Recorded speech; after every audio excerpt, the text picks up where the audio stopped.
Oh,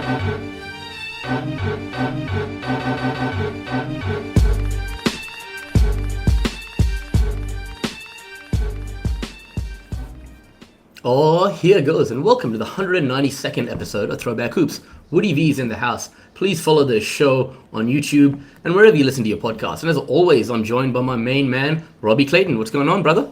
What's up, Woods? Good to be back. Man, 192, we're getting ever close to that magic 200, aren't we? Which is pretty amazing. We'll have to work out what we're going to do for that special episode. But yeah, a lot of weeks to go before that, and another big week ahead, right? Oh yeah, another huge week ahead, man. So let's get into it right away. What jersey have you got for us today? All right, so I thought I've been rocking a few newer ones lately, so I thought I might go to my Adidas cupboard. As you know, Woods, I've got my different cupboards in the house. I've got a Champion cupboard, an Adidas cupboard, a Nike cupboard, so pretty cool. All in team order and alphabetical order, so maybe I've got too much time on my hands, but that's the way I roll. But yeah, I'll stand up and show you the one I'm rocking today. One of those guys that's interesting in that Hall of Fame debate, and we can talk about that a little bit when I show you who I'm rocking. I think I know who you got. So for those who can't see, Robbie's wearing the white Philadelphia Adidas Andre Iguodala jersey. And yeah, it is interesting. That wasn't very what you were interesting. thinking, was it? No. It's a nice one, this one. Yeah, another one I had the tags on, so I'd obviously never worn this one. Yeah. So, yeah, I thought I'd talk a little bit about Andre Iguodala. So it's a white Adidas Philadelphia 76ers jersey. A little bit on Iggy. He played 19 seasons in the NBA after getting drafted out of Arizona by the 76ers at pick 9 in the 04 draft. We've spoken about that draft a little bit before, Woods. There was lots of centers in that draft there. But, man, at pick 9, they got pretty good value there from him. So he played with the Sixers, Nuggets, Warriors, and Heat before retiring just over 2 years ago after a second stint with the Warriors. So the 6'6" swingman, look, he had a great career. Some pretty solid accolades too. So he was a 4-time NBA champion in 15, 17, 18, and 22. Of course, he was the NBA Finals MVP in 2015. A one-time All-Star, one-time All-Defensive First Team, one-time All-Defensive Second Team. He made the All-Rookie First Team in 2005. Had his number 9 retired by Golden State, and they did that quite promptly after he retired there. On a national team level there, Woods, so he also won gold medals with the USA national team at the 2010 World Championships and the 2012 London Olympics. Yeah, since retiring, Iggy's had a number of business interests, too many to even list there. And from doing my research, he's actually got a son, Andre Iguodala II, who is an up-and-coming player for Baylor. I think he's listed at like 6'7" and about 70 kilos. And everything I read's like he needs to bulk up, so he needs to get at the buffet table or something for that. But yeah, what were your memories of Mr. Iguodala, Woods? That one All-Star appearance, I think it was 2012, you said. Was that Yep. Denver? It would have been in Denver, right? His one season in Denver, he made the All-Star team, right? Yep. From memory. Look, another AI coming to Philly, right? That's how I initially remember him. Very defensive-minded player who just really worked on his offensive game as the years went on, and then he's very reliable on both ends of the floor, and culminating with that Grand Finals MVP coming off the bench as well, right? So yeah. He could probably sit down in any room, stretch out, and turn the light on and off, I would have thought as well. He had these just crazy long arms there. So, yeah, I mean, look, everywhere he went with Golden State, they seemed to win. And even after he went back for that second stint and helped them get that 4th championship, albeit as very much a reserve player in that 4th one that he got there. But, look, reading through that, look, the Hall of Fame debate, yeah, I don't know. I mean, if he didn't have that Finals MVP, you'd say no way, right? But the Finals MVP's got to hold some sway. The USA stuff, he wasn't one of those guys that played on a lot of those losing teams. He played, when he played for them, they won there. But does he make the Hall of Fame eventually, do you think? Yeah, possibly. And that Finals MVP is very unique. How many Finals MVP predominantly as a role player playing a 6-man? It's a controversial one too, isn't it? Did he start any games during that series? I'd say he probably would have started, yeah, but it was just purely that defensive role. He had a couple of big blocks and big defensive plays there, but yeah, it's one of those ones that, man, I can't remember if he came off the bench or he started. It's always obviously a surprise that Steph didn't win it that year, but he was definitely probably their most consistent player during that finals run there. But it's interesting. I mean, look, obviously Golden State show how much he meant to him there with retiring that number straight away. I mean, sometimes you've got to wait a couple of years, quite a few years before a number's retired. They've already done it there. So I think a great teammate as well. That's something that you hear, you always hear good reports of him. Very hard-working guy and quite a thoughtful person in life. As I said, he's got a number of business interests. He's someone that's quite an intelligent guy. So yeah, someone that I enjoy playing, watching play. And feel like he's kind of been forgotten about a little bit, even though he's been retired for 2 seasons, right? Supreme athlete as well. You know, you talk about being a smart player on both ends of the floor, defensive-minded guy, super athlete, man. Early in his career, man, he was a high flyer, right? So is there any similarities to some Dyson Daniels in his game a little bit, maybe? Or? Potentially, yeah. I mean, that kind of prototype, definitely, yeah. Yeah, nice. All right, so a bit of Iggy today. Do you want me to do the card before you go into? I'm loving that you're wearing a Wildcats jersey. But, I'll show you the card of the week. So, a nice one this week. So, I'm showing a 2019-2020 Panini rookie signature card, none other than Nickeil Alexander-Walker. So, sick. Real nice looking card. That he's playing with the Pelicans there. So, nice looking card there. I like the colours on this one.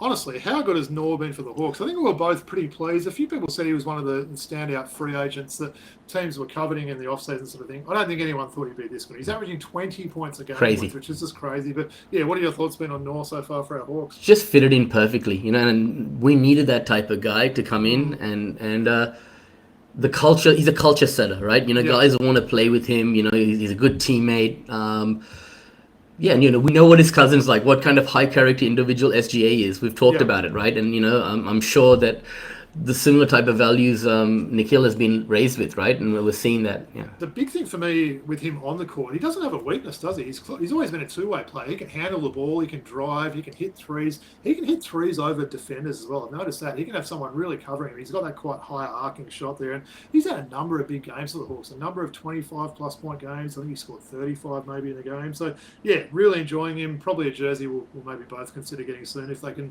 put on the few extra letters in the NBA store there. But, yeah, Nickeil Alexander.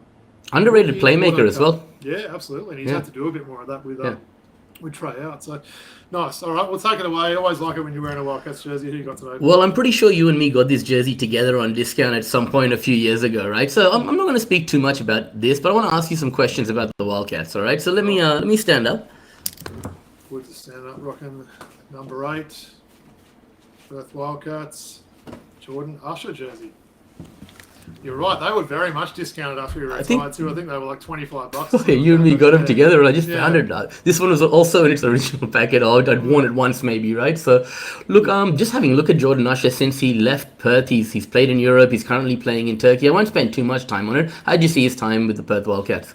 Well, if I'm not mistaken, did he have that very first game of the season? Was that like the day before your 40th 29th. birthday? It was, right? 29th of September. No, it was on my 40th birthday. It was the 30th of September, 2 years ago. Yeah. Huge game, didn't he? Was it 40, high 30s? But 35, anyway, I think he had. Yeah. People were like, wow, this guy could be the MVP. What a debut. One of the best debuts ever for the Wildcats. And I don't know. It didn't quite click after that, did it? Look, he was a decent player. You know, he had some moments. He was pretty athletic, very confident player. I'd say that about him. He had a lot of confidence in his own ability there. But yeah, someone that's just kind of disappeared a little bit there. What were your thoughts on it? Well, that 35 points still remains a record for the highest ever by a Wildcats player on his debut game, right? Yeah. I thought the worst thing that could have happened was him having that game early on, right? Because he got a false sense of security. He was coming in saying, I'm going to be the defensive player of the year. We never saw any of that. Yeah. And after having that big game, he thought, oh man, this league is easy for me. I'm going to get 30 every night. And he played like that, right? So it's funny. I felt like offensive players almost picked on him a little bit after he made those statements here. I'm like, right, you think you're the best defensive player of the year? I'm going to go at you. And they went at him and they scored on him in droves there as well. So it probably wasn't the best statement that he made. But what did you say he's doing now? He's playing in Turkey, right? Okay. And remains. I mean, he remains a really, really close friend of Bryce Scott, and they built a really close bond while he was over here. So wish him nothing but the best. But what I wanted to actually ask you about is your Wildcats. And look, this week was a real big test for them. They played against number 1 and number 2, and they passed with flying colors against United on Thursday night. And then on Sunday, they nearly passed with flying colors against the 36ers. But I want to ask you about that meltdown. What were they, up by 18 with, 8-9 minutes to go? I think it was 18 at three-quarter time. Yeah, 22 or 23 it might have got up to. Honestly, mate, I was sitting there and I was like, how good is this? We've just destroyed Melbourne. We're about to destroy Adelaide here. This is really looking good, right? And that was about as bad a fourth quarter and a meltdown, a choke, all those words you want to use. You probably could use them there. And I still can't believe we lost that game. Honestly, it was just so many moments. I was watching it with my daughter, and I think there's so many times it was like 5 points. I'm like, we just need one more score to make it a 3-possession game, and that score never came. And then we just had some really boneheaded plays. Christian Doolittle, that was one of the worst time tech fouls he'll ever get. It was probably rightful, I think, that he did it. Yep. But honestly, Bryce got a lot of those calls, as many people would know there. But and then, some defensive lapses there. Really questionable last shot that Doolittle took with a 6'1" guy on him as well. Down one and you're taking a three, not really the sort of shot. And I'll throw it back on you, Wood. Should John really have called a timeout when they got that inbounds after the Absolutely. After the score by Cameron? Yeah, absolutely. And you can see it sometimes. They don't want the defense to get set up. I know. They probably have set plays there, but that didn't look like a set play. That looked like dribble the ball up, get the ball to Doolittle, who almost rushed a three with a little guy on him. So, I think you're right. Especially down one, they really needed to take the ball to the basket there and have a chance that if you do miss, you might get on the line there. We know we've got some great free throw shooters in that team there, but I'm still shocked, in complete honesty, about that game. What are we, 4 days later or something? So, Well, it's a beautiful game, basketball, right? And I shout out to Phil Smeets. He's over in Perth. He's a listener of the show, and he sent me a text going, "Woods, man, the Wildcats are legit." I'm like, "You guys are, man. You're legit." This is like 5 minutes before the game finished, right? And then the tone of our conversation changed, right? Because just like that, in a blink of the eye, what seemed to be the most successful round and weekend of the season for you guys turned. There's a bit of a dampening effect on it. But let's not get it twisted, right? Okay, there's a couple of things I wanted to touch on. That shouldn't take away from how far the Wildcats have come, right? Yeah. For starters, right? To play against number 1 and 2 and almost knock them both off, big deal. Yeah, I was going to say, was from a glass half full perspective, that win against Melbourne last Thursday was, they demolished them, didn't they? They dominated that game, especially in the second half there. And that was really impressive. And geez, it could have been such a good weekend. But I agree, we've got to see some positive aspects out of the week. And come the stretch in the fourth quarter, you need someone who can manage the game effectively, right? A ball handler. That's where a really not being there and not having another point guard, right? A guy who knows what to do down the stretch, get the right shots. I mean, you play good basketball, right? But in the last 4 minutes, when you're trying to protect a lead, it's very easy for you to go into a little rut. But when you've got a ball handler, a point guard, a floor general, getting you into your sets, still doing the basics, right? Those situations are avoidable. So I think that would have also played a part in that fourth quarter, not having. Was JLA off as well? I mean, you need him at both ends of the court in those situations there. I mean, imagine him under the rim with Cameron driving to the basket, where he basically drove straight down the middle. That would have been a little bit harder to score over those long arms there, and he might have been a chance to get the ball inside, create a mismatch, something. So apparently he was fuming after the game, so we know he's a bit of a fiery guy, JLA, but I think he's probably right in that case. He should have been out there, and again, that's why timeout, you might have got the chance to get your best available players, but that's basketball, right?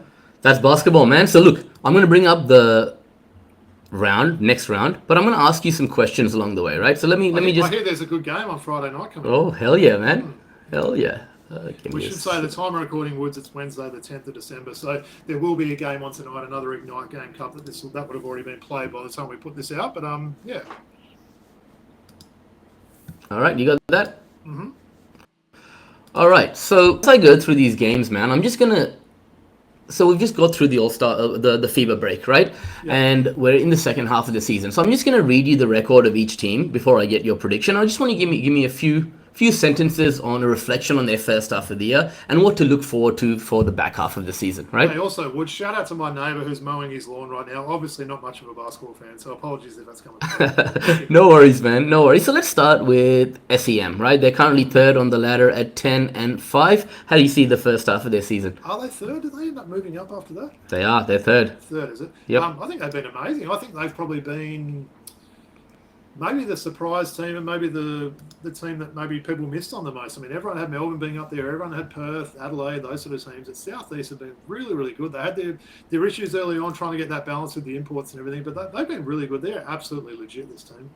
And thanks, Robbie. And come the end of the season, where do we see them? Top 4? Oh, definitely. Yeah. Awesome.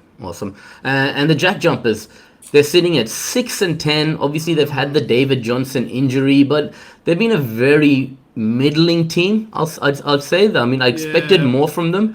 What are your thoughts? mediocre probably is the word I'd describe for him. Yeah, I sort of never know what I'm getting from him. I don't think teams are as scared to go into Tassie as they have been in previous years as well. Yes, they have had injuries, but so have a lot of teams already with key players out. So I don't think you can use that as a full excuse there. I mean, look, they have had some important injuries, but yeah, definitely kind of feel like that also ran sort of team. Maybe they can sneak into that playing spot, but it wouldn't surprise me if they missed out altogether there. But yeah, pretty disappointing, I think, from the Jack Jumpers so far. Yeah, I tend to agree with you. I think they're going to be on the cusp of 6th or 7th. You're right. Yeah. I agree with you there. So who you got tonight in the Ignite Cup? Look, I'll say Southeast in that one. I think they're just playing pretty good form. I think that's played in a rural place, is it? I think they might be, or maybe I could be wrong there. I know they've got a few games coming up where they're playing in sort of regional areas there. But no, I like the momentum they've got, so I'll be thinking they'll win that one. Yeah, for sure. I'm gonna agree with you on that. Let's go to the Hawks then, right? So the Hawks, another disappointment, sitting at 5-10, right? Yeah. Now, we talked about losing some of those guys, Nickeil, etc., Darius Days, Hung Jung Lee, Lachlan Albrecht, etc. Did we think that it would have this kind of impact on them, 5-10? Let's face it, if someone said at the start of the season in their first 15 games they win 5, you wouldn't believe it, would you? I mean, if Southeast have been the most probably surprising team, I think they've got to be the most disappointing team, the Hawks. But in saying that, there's still a lot of season left. But, we said this last week, didn't we? They've got a bit of an easy run, and then they just dropped the ball big time against the Cairns team, missing a couple of really good players, including McVeigh there. So I don't know what the story is there. They seem like they've got all their players back now. There's reports that Samson Froling could be back very soon in the next week or two, and they certainly will need his services. But yeah, just disappointing, and you don't know what you're going to get from him from week to week. Yeah, I agree with you. And come the end of the season, you think they're going to make the top 6? Yeah, look, I'd say it might come down to maybe them or Tassie. I think it will probably be one of those teams. Well, Sydney might miss out, man. No, I think Sydney might be okay for that 5th spot. I just think some of those bottom teams aren't going to improve. I'm going to say they do end up getting that final playing spot there. Yeah. Fair enough. Who wants to play them? If they can sort of get together near the end of the season, they're going to be a tough out. Yeah, I'll agree with you on that, man. I think they'll probably get 6th, right? 6th, 5th, some even as high as 5th. I mean, 5-10, they've still got 18 games left, remember? Yeah? All right, so let's move on to the Bullets sitting at 5-11. They've basically got rid of an import, brought him back, cut the rest of their imports, brought new imports in. Like, they've got the coach by committee situation going on. Yeah. How have you seen the first half of their season? Firstly, that whole situation there with the large turnaround of players and the coaching by committee. And then what do we have to look forward to for the back half of the season? Well, hopefully a lot of their imports are renting because clearly things haven't quite worked out living in Queensland there for them. Look, they're another team that we should say as well. They have had a lot of injuries. The Casey Prather one's bad. They had McDonald out. They've had Mitch Norton this time. So again, a lot of teams have injuries. They do. McDaniel, you mean Sam McDaniel? McDaniel. They seem to have been hit worse than other teams there. But in saying that, they're probably about maybe where we're expecting them to be. The whole coaching thing is still a bit of a joke, really, when you think about it. Honestly, it is. I mean, you can't have sort of the head coach basically not doing anything in timeouts and stuff. It's a strange situation. Probably about where we expected there. I think they've had a couple of young guys that have showed a few things this year, so it hasn't been a complete waste. But yeah, they're going to be down towards the bottom of the ladder for the season, no doubt. Yeah, well, thanks, Robbie. Well, I mean, you did make some good points. Some of those young guys, right? So Tane Murray, Tristan Divas, etc. Let those guys play in the backup for the season. Give them some experience. Let them develop within that system there, right? So for sure, yeah. For sure. All right. So you got Hawks and Bullets tomorrow night. I've got to say Hawks in that one. I mean, look, they've dropped a lot of home games. Who would have thought New Zealand and Cairns would have beaten them on their home court? But this is a must-win. I think they said the same last week. This feels like a must-win. Yeah, man. Hey, geez, we've got a good Friday night schedule coming up, don't we? Yeah, I mean, just quickly, how many people are going to turn up to Illawarra for that game on Thursday night?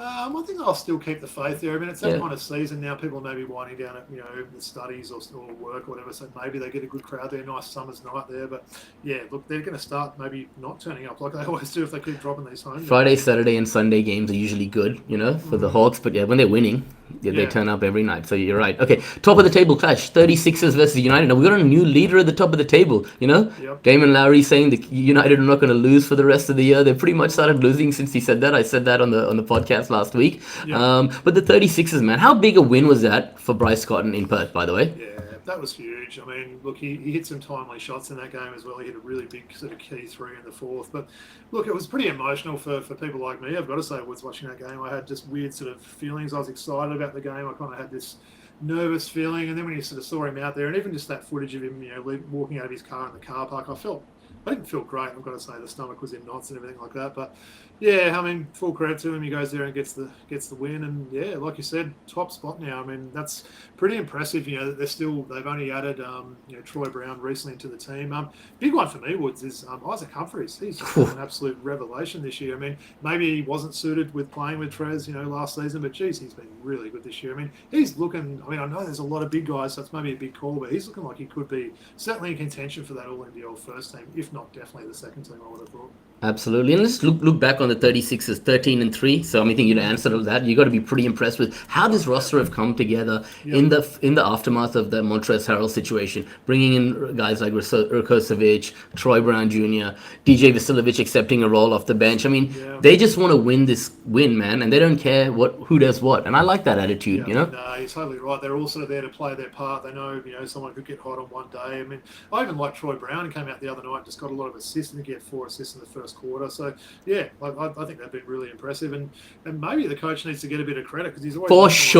little bit on the hot seat there. Yeah, he's got to sort of manage a team, and a lot of turnover in that team. So he's doing a great job. I don't care what anyone says. A lot of people in the media saying, "Is Mike Wells a good coach?" We're not sure. I think he is. I think he's a great. He's done a good job with this team, and he's got the respect of his players, right? At least let's give him that. So I'm very impressed with him, and I like his press conferences, the way he talks.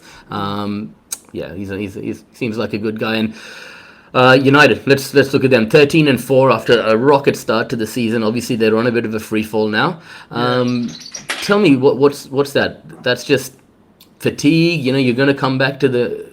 You're going to lose a few games in a large season, right? You're just going to put it down to that? A little bit on that. I think they are missing Shea Ely out there. There's been a couple of times they've been a bit flat. Thought that was a bit of a strange decision by Vickerman last week to change that starting five. And that seemed a bit strange that they did that. I think he's probably a little bit of criticism. Milton Doyle wasn't too happy. No, he wasn't. But he actually responded and played pretty well in that game, didn't he? There. So yeah, look, I think they'll be fine. I mean, look, if they lose this one, maybe a few concerns creeping in there. And look, I know you're going to ask me. I am picking Adelaide, but yeah, I wouldn't sort of be too concerned about United. They've got a really good roster there, and we know how well coached they are. So they're certainly going to be in the top, probably 3, I'd say, when the season ends. Yep, definitely. 36 is he going to go with, Yeah, I'll go with Adelaide. Yeah, and just on Isaac Humphries, Derek Rucker did come out and say today, look, he could have people knocking on his door in the NBA. He's only 27. He's a big man, right? Okay, people like to throw that about a lot, right? What do you think? No, it's crazy to think he is only 27. If you would have asked me without saying that, I would have thought he's got to be pushing 30 now. So, 27, why not, right? Yep, okay. Still a chance, yeah. Wish him nothing but the best. All right, man. Where am I on Friday night? I'm out somewhere. But yeah, I'll be coming back home at like 9:30, 10. So on the bus, I'll be watching that game. Wildcats versus Kings, all right? Yeah. All right, how about you give me a report card for my Kings, and I'll give you a report card for your Wildcats. I think I already did a little bit, but yeah, go. You go first, yeah? Yeah, the Kings have been... And 7-7, by the way, playing 500 ball, by the way. I think they've been solid. You know what I mean? Yeah. 7-7's not great, but look, you look at some of those teams above them there, especially Adelaide and Melbourne, and even the Phoenix who've been a surprise there. I think they could easily turn it around. They are a team. They had a brand new backcourt coming into the season there. Brought an old import back, but still someone that wasn't on the team last season. So yeah, it's been a little bit disappointing maybe, but I think they can turn that round. If they win this one, they're a chance to sort of start a win streak there. They feel like they've had decent health with their core players. I know they've had some sort of the bench guys, Spurgeon and LePepe that got injured sort of thing, but I think most of their core players have been fairly healthy, and maybe that's something that helps them going into the rest of the season. So solid, I know it's probably not the best word to describe them. I'd say probably solid. I wouldn't be too concerned at 7-7. I think they've got some good basketball to play still. Yeah, I mean, Dilly's been out, right? Sean Bruce has been out. His problems at the guard position. Yeah, I'm not so sure that I'm very happy, man. Like, I think at best case scenario, we come 6th or 5th or 6th and lose in the first round of the play-in like we did for the last 2 years, right? I can't see any way that you don't make the play. I know you're I do, man. Who's going to be the team that comes up? Like so, look, think of New Zealand's looking... I'm going to ask you about New Zealand, right? New Zealand's looking great. So I'm going to go 36ers, United, Southeast Melbourne, right? Wildcats, Hawks, and New Zealand. Jack Jumpers and Kings might both miss out. Like... it's possible, man. Like, it is possible. I do think Sydney will make it though. Yeah, really impressed with your Wildcats to do my bit and answer that question. As I said earlier, you guys shouldn't take away from where you're at. You got tested against the best two teams in the competition and nearly passed with flying colors. Whereas the Sydney Kings have got that same test this week, right? We're playing two of the top teams. We're not playing United and 36ers, but we're playing you guys and we're playing United, right? Yeah. Really tough round for us, and we're going to be tested against the best in the business. And I don't think we're going to come out of it. With as good results as you did last week. That's probably that pressure thing. You mentioned 7-7. Let's say they drop both those games, and then obviously I think they got a home game against Cairns. Let's say they drop that, and then suddenly they drop the 3 games under 500. That could be panic stations there. But I think they really need to set their sights on splitting this weekend. I think you'd probably take that. I'll take that, man. You're right. Hopefully it's the United game, not the Friday night game. Yeah. I'll take either, man. I'll take both wins. But let's just say we do lose both. Cairns play great in that Kudos Bank Arena building. In fact, they won in the building earlier this year. They always come into that building and play with heart, right? So you go 7-10, as you mentioned, then there's chatters about replacing coaching staff, etc. You know, we've talked about Bogut sitting there on the sideline and so forth. I think Gorge has still got a lot of supporters though in that Kings camp, right? Yeah. All right, so you got the Wildcats, I got the Kings. Okay, let's move on. Taipans. All right. You know, I mean, like, do we need okay? I'll tell you what they're sitting at, right? They're sitting at 4-12. Okay, they beat the Hawks. I can't believe that, right? Okay. I mean, you've been very clear about what you've thought about their season, but just let's reiterate it. It probably sounds harsh, but as soon as they had that game, I thought, here we go, everyone's going to be talking about them for. Whereas if they lost the game, they would have said, the players let the team down. But anyway, that's probably my personal thoughts there. But look, Wardenberg coming back is going to be a big one for them. He's obviously was a really key out losing him. And again, we mentioned the injuries thing. All teams are dealing with them there. But if they can get Wardenberg back and firing, if they can get McVeigh coming in and the imports, contributing each game, look, they're a team that could play that final spoiler, I reckon, for this second half of the season. Guys like Schofield, they've got, Marcus Lee, they've got some players with a lot of pride there that want to come out and represent that team and play hard in that jersey there. So they're probably, I don't see them really moving too far up the ladder, but like I said, they could surprise a few teams. If you're not ready on that given day, like the Hawks weren't, they could shock a few teams there. Yeah, definitely. And then next year rebuild, right? I think so. Yeah, maybe the complete organisation needs to. We'll see how that goes though, right? All right. Yep. I'm with you. So you got the Taipans winning against the Jack Jumpers. Did I hear that? Yeah, why not? Okay, Taipans. You said you wouldn't pick them until they won a game, and they've won one now. Now I've got to consider it at least next week. So no, all right. I'll take Cairns for that. Yeah. All right. Now let's move on to the SEM versus the Breakers on Saturday. Now, this is one team I want to talk about who I think are really on the rise. Just with the eye test, the way the Breakers are playing. Coach Kopp is doing a good job in bringing that team up, right? Guys are contributing. Sam Menenga, I just can't believe how good he's become. Yeah. Parker Jackson-Cartwright seems healthy now, and you got all the other guys contributing around those two. So you got to be pretty impressed with how they're coming together. Yeah, that's really a dynamic duo, isn't it? PJC and Menenga there. It's the outside-inside combination. Really like what those two are doing. And I just feel like you need a little bit more consistency from the other two imports there. And if you do, and then you get some of their local players firing up. Shout out to Ty Wesley, who's an injury replacement. Ty Webster. Todd Webster, sorry, yep. Injury replacement for Isaiah Mauri Huhuliafa. So that's a good addition for them. He was someone really good addition to keep there. So he comes on, he pushes that tempo, he goes after it on defense. They're a team that, look, I think you're right. They definitely could give that top six a chance there. I think that's going to be a good game on Saturday night with these two teams. I think they're a team to watch out for in the second half of the year. They're a fun watch as well, right? They are decent watch, yeah. So who you got, Sam or Breakers? I'll say Breakers in an upset. Yeah. Me too. Okay. All right, United versus Kings. Yeah, United like that sort of Sunday afternoon time slot there, don't they? Look, I'll say United win that. I think, like I said, Adelaide would beat them. I can't see United dropping both games this weekend, but look, obviously if they do, then I've got Sydney dropping both games, so it's going to shake up the ladder a bit. But United for me, probably in a tight game. Shout out to our boy Pete as well, who's got what box seats did he say in that game? So Pete, man. Hopefully you bring the good luck to the Kings, brother. Right? With those fancy seats you're sitting in, man. You got your Delhi jersey and everything. So hopefully we can get that doubly. But what you're telling me, Robbie, is the Kings go into Perth on Friday night, take an L, and then they go to Melbourne on Sunday evening and get another L. So 7-9 for the Kings. Yeah. All right, man. Yeah. All right. Mm-hmm. Bullets versus Wildcats, last game of the week. Yeah, tough one, isn't it? This one. Wildcats have been at home a little bit and had some good opponents, haven't they? With obviously Melbourne, Adelaide, and Sydney coming in. This is probably a bit of a danger game for them. I seem to remember they might have had this game last year. Was that the game that Bateman went for 50? I think when they played in Brisbane, if I'm not mistaken, there, and they lost that game. And that was a game that was a bit of a disappointment. So danger game. I think really will probably have them up for this one. But look, you've got to go to Brisbane and win. I think so. Yep. Yeah, Wildcats to win. Likewise, man. Thanks for that, Robbie. Good really round appreciate it. Really good round having some really good games. We're going to really see some things unfold this week, right? So it'll be a good episode to discuss next week after all the results are in, right? All right. Okay, let's talk about some NBA headlines. You ready?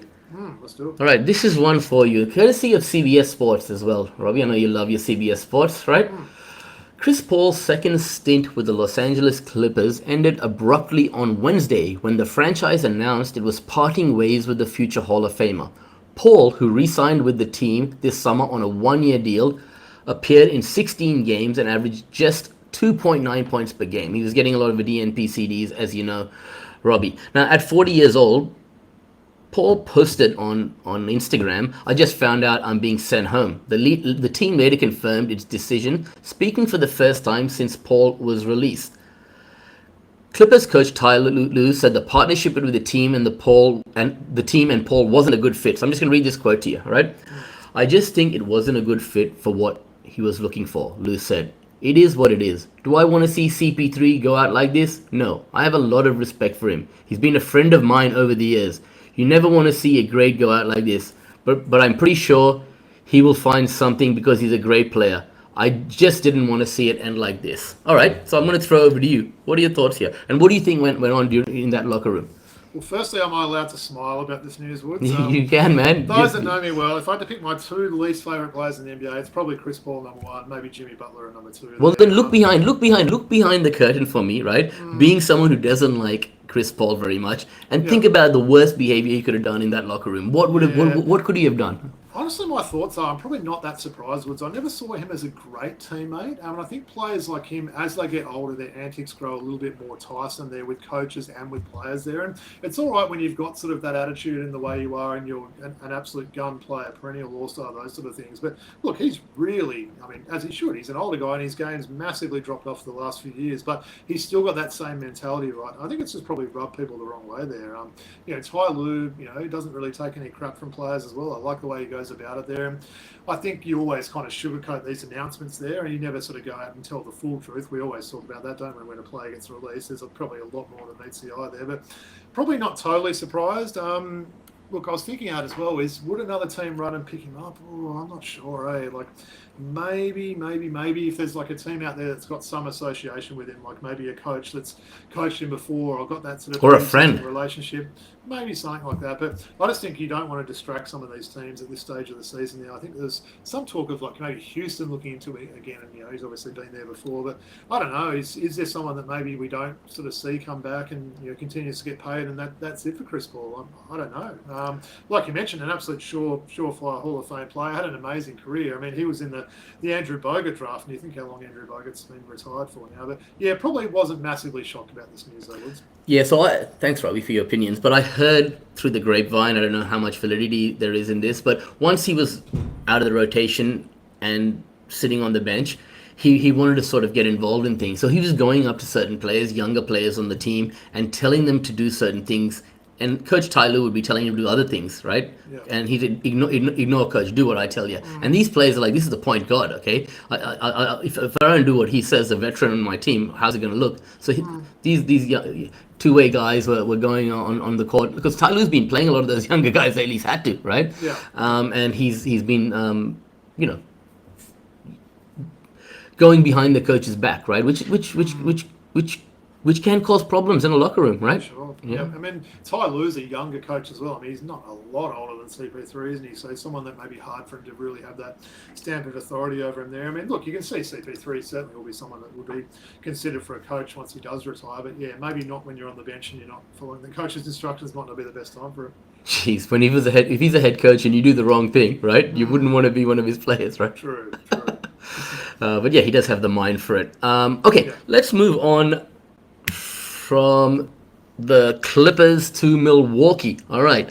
So Milwaukee Bucks star Giannis Antetokounmpo will miss 2 to 4 weeks as a result of a right calf strain which he suffered recently. Right, his health has been a major storyline this season. Robbie, he's missed time with a groin strain in November. He went down just recently with the calf injury, and this came on the same day that Shams Charania reported that he and his representation were holding talks with the Bucks about whether his best fit is staying or a move elsewhere. Seems like Giannis trade rumors have been around and about for like a long time now. But this latest injury, his questionable health this year, where are we at with it? We're in a bit of an impasse now, right? Yeah, I mean, it's a few people were suggesting he was faking that injury, which I thought was pretty random there. I mean, he certainly went down, and bad timing, right, on the day that these rumours are coming out that he's asking for a trade and that there. But look, it does seem inevitable now, doesn't it? I know we've spoken about this before. Would he go? When would he go? Would it be,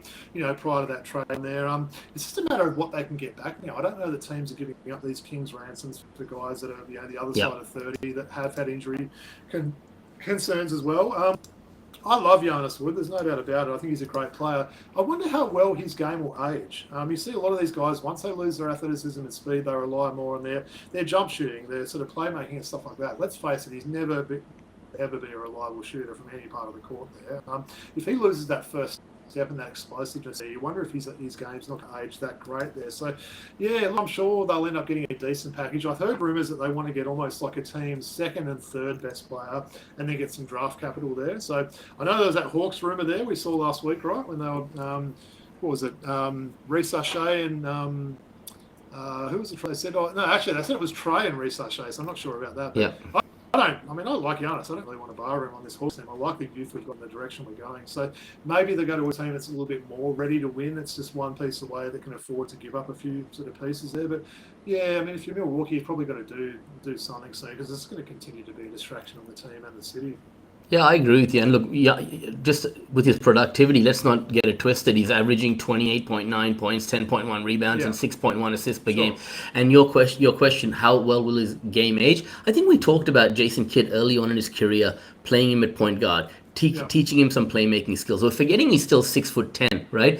He can change his game a little bit, and without that first step, potentially go down in the block a little bit more. I think he can change the lack of shooting though. Honestly, he's never going to get that now. If he's 31, he still can't shoot. I mean, he's an unreliable free throw shooter. You're surprised if he even takes the 3-pointer, and if he makes one, that's a good result. And I just don't know whether he can change that part. But look, there's no doubt about it. He can still, dominate defenses on the defensive end. He's always been a willing passer there. So he'll certainly still, I'm not saying he's going to fall off the cliff completely. I just wonder, say 3 years from now, if he's going to age probably a lot quicker than what people were thinking. Yeah, man, for sure. No, I agree with your sentiments, right? And it'll be interesting to see how it plays out. I'd like to see him somewhere else. All we've seen him in is a Milwaukee uniform, right? So let's just see how he fares, right? True. All right. So I just want to do a little bit of a rookie watch with you today, right? We've talked about a few rookies here and there, but I just want to break down. I want to double click on 5 rookies which I've selected, right? So let's start with Ace Bailey. All right, Ace Bailey in Utah, right? Yeah. Averaging 10.3 points, 3.3 rebounds, 1.7 assists per game, right? Now he started off pretty slowly, Robbie, but since entering the starting lineup, he's shooting 52.6% from the field, 40% from 3. And he's showcasing the scoring ability many believed in coming into this season, right? So how have you seen his transition? Slow start, but where do you see him at now? Yeah, look, I certainly think he's got a unique skill set there, and we know he's not lacking in confidence there. That was pretty evident from the draft day there. Yeah. I think it's kind of a tough situation being a rookie in Utah. They've got a really young team there, and probably not a lot of veterans. In saying that, he's got guys like Kevin Love that he could lean on and things like that there. But look, I think it's been a pass so far, as in a solid sort of pass sort of grade that he's got there. As you said, he's certainly looked a bit better since he's playing some more minutes there. But yeah, I think he's, as I said, that unique skill set's going to, going to prove sort of he's going to be a pretty good player, I would have thought. Yeah, I agree with you, man. Let's just be patient with him.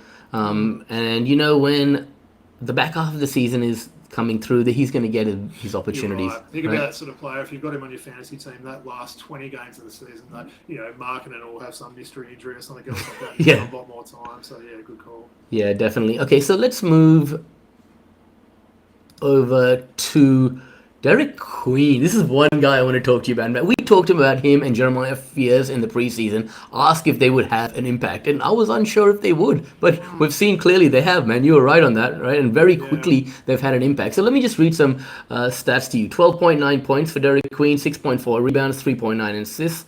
Since James Borrego took over as the interim coach, Robbie, the Pelicans have been more than willing to play through Queen. I mean, he showcased some unique skill sets, like his ability to operate at the top of the key, his ability to pass. I mean, he had a triple-double yesterday, right? Really impressive. I really like the kind of game that he has. Unselfish guy. Yeah.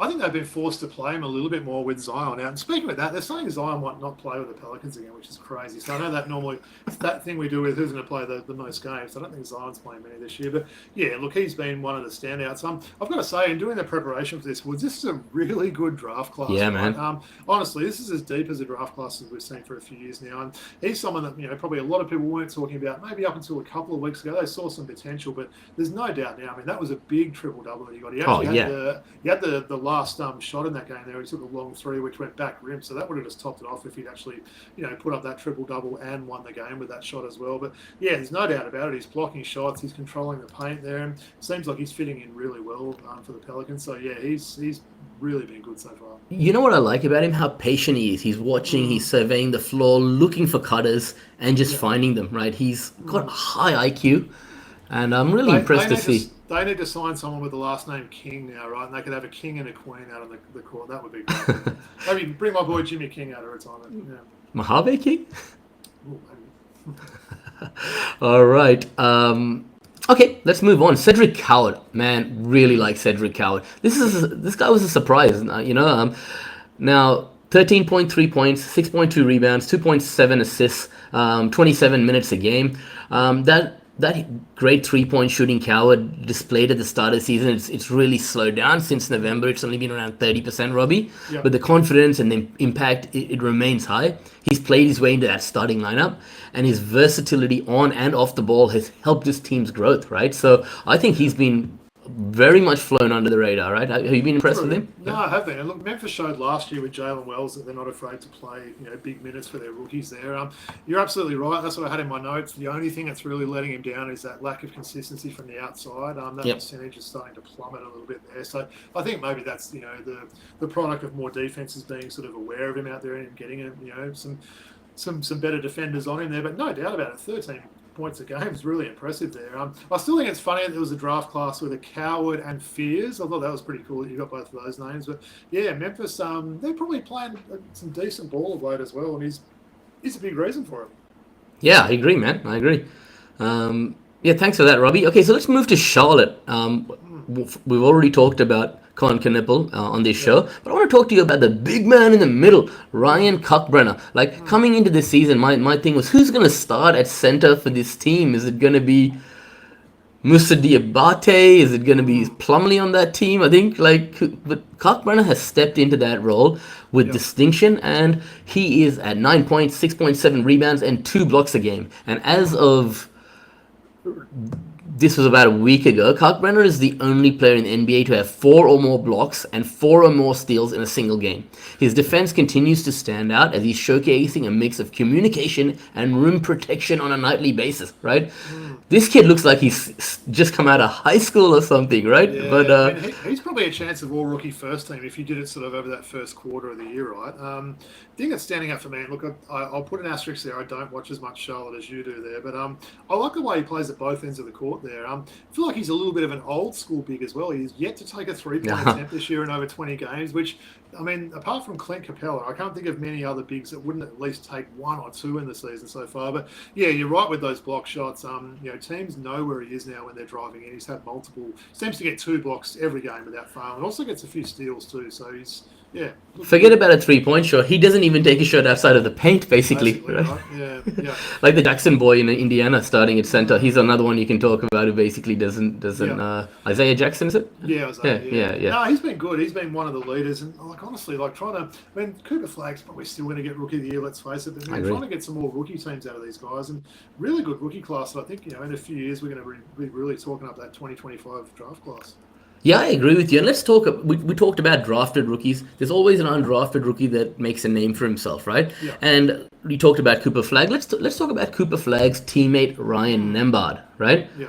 Nembhard is the first undrafted rookie, Robbie, in NBA history. Check this out: to score 25 points and have 10 or more assists with 0 turnovers ever, right? Solid. He's the first undrafted rookie with back-to-back 15-point, 10 assist games, and his presence has actually helped to help this Mavericks team who needed a point guard badly. Cooper Flag was in point guard, D'Angelo Russell. He's really helped that team, and Dallas has looked a lot better with him. On the floor, right? Yeah.